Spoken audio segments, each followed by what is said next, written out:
So what happens when you take the classic Legend of Zelda and make it completely linear and yet oddly completely random? Well, you get the hidden gem Arkista's Ring. Arkista's Ring is an action-adventure game with randomized RPG abilities that was released in 1990 for the NES, 4 years after Legend of Zelda. To call it a Zelda clone, while somewhat accurate, is also unfair. You play through the fantasy world with a top-down view as your character fights creatures on a single screen. So yeah, it definitely has Zelda to thank for its general idea, but there are some heavy differences between the two. You play as an elf named Christine, which is not a very imaginative name for a fantasy character, on your hunt for the Ring of Arkista. The ring was stolen and has plunged your kingdom into darkness, so you take your bow and set out on your quest. Now, like I said, this game is completely linear. You start off the game with only your bow and a few hearts of life.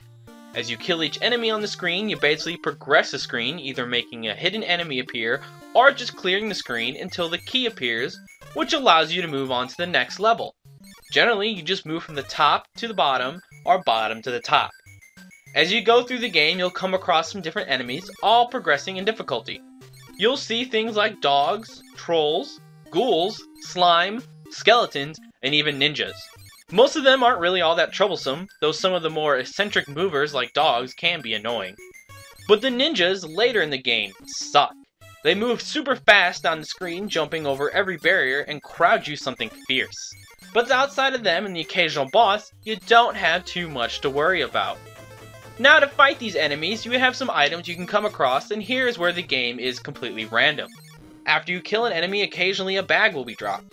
What is in the bag is unknown. Could be a life upgrade or armor, it could be an extra weapon, it is completely up to the game.